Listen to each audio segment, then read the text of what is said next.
नमस्कार, जय हिंद साथियों। एग्जाम स्टडी में आपका बहुत बहुत स्वागत है, अभिनंदन है। मैं डिस्कस करने वाला हूं नई शिक्षा नीति के बारे में। इसमें क्या अहम बदलाव हैं और क्या क्या नए नियम जोड़े गए हैं, इसके बारे में हम लोग डिटेल में जानते हैं।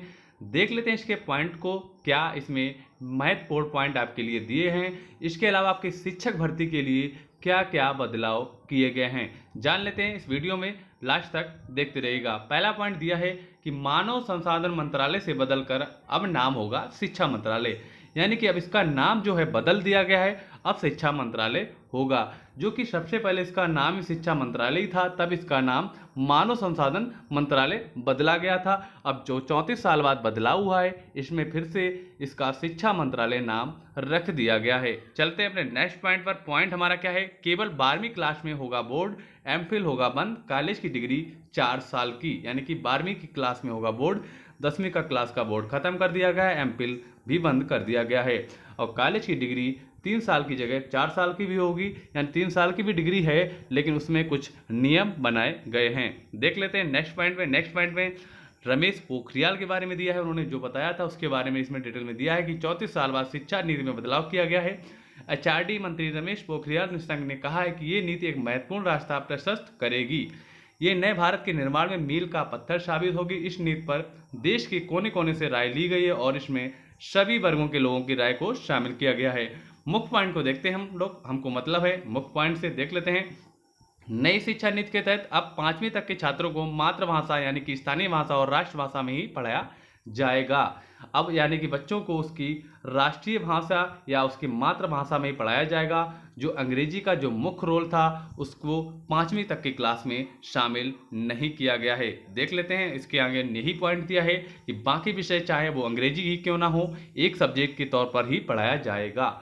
देख लेते हैं अगले पॉइंट को। पॉइंट्स आपका दिया है इसमें, अब सिर्फ 12वीं बोर्ड की परीक्षा देनी होगी, जबकि इससे पहले 10वीं बोर्ड की परीक्षा देना अनिवार्य होता था, जो अब नहीं होगा। यानी कि अब 10वीं बोर्ड की परीक्षा नहीं कराई जाएगी, इसके बारे में आगे दिया गया है।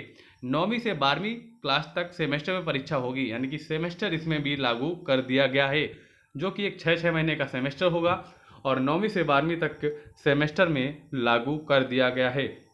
स्कूली शिक्षा को 5-3-3-4 के फार्मूले के तहत पढ़ाया जाएगा। स्कूली शिक्षा को 5-3-3 फार्मूले को लागू किया जाएगा, जो कि आपका 10+2 का फार्मूला जो है खत्म कर दिया गया है। आगे जान लेते हैं। वहीं कॉलेज की डिग्री 3 और 4 साल की होगी, यानी कि ग्रेजुएशन के पहले साल पर सर्टिफिकेट।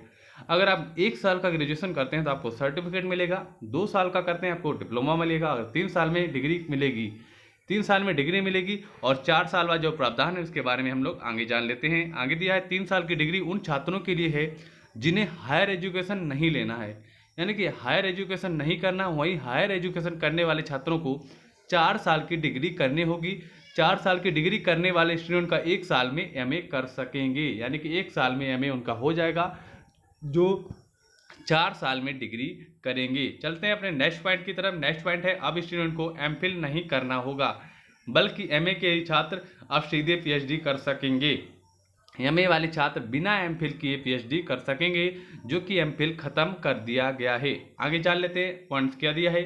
स्टूडेंट बीच में कर सकेंगे दूसरे कोर्स, अगर आप कोई कोर्स कर रहे हैं उसको छोड़कर कुछ सीमित समय के लिए आप दूसरा कोर्स कर सकते हैं, जो कि इसमें पॉइंट में दिया है। देख लेते हैं। हायर एजुकेशन में 2035 तक ग्रास एनरोलमेंट रेशियो 50% हो जाएगा। वहीं नई शिक्षा नीति के तहत कोई छात्र एक कोर्स के बीच में अगर कोई दूसरा कोर्स करना चाहे तो पहले कोर्स से सीमित समय के लिए ब्रेक लेकर वो दूसरा कोर्स कर सकता है, जो कि इसमें साफ साफ दिया है। नेक्स्ट पॉइंट जान लेते हैं क्या दिया है। हायर एजुकेशन में भी कई सुधार किए गए हैं। सुधारों में ग्रेटेड एकेडमिक, एडमिनिस्ट्रेटिव और फाइनेंशियल ऑटोनॉमी आदि शामिल है। इसके अलावा क्षेत्रीय भाषाओं में ई कोर्स शुरू किए जाएंगे, वर्चुअल लैब्स विकसित किए जाएंगे, एक national educational scientific forum NETF शुरू किया जाएगा।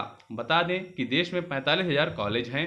सरकारी निजी डिम्स सभी संस्थानों के लिए होंगे समान नियम, यानी कि जो नियम हैं सरकारी हो या प्राइवेट हो सभी के लिए समान नियम होंगे और सभी में ये सारे के सारे नियम लागू किए जाएंगे। अब हमको मिलते हैं नेक्स्ट वीडियो में, जो इसके और भी शिक्षक भर्ती के लिए नियम हैं वो आपके नेक्स्ट वीडियो में लेकर आते हैं। बने रहिए हमारे साथ। अगर आपने सब्सक्राइब नहीं किया है सब्सक्राइब कर लीजिए, अगर वीडियो को लाइक नहीं किया तो लाइक करिए और अपने सभी दोस्तों में शेयर कर दीजिए। अब आपको मिलेंगे नई वीडियो के साथ, तब तक के लिए धन्यवाद।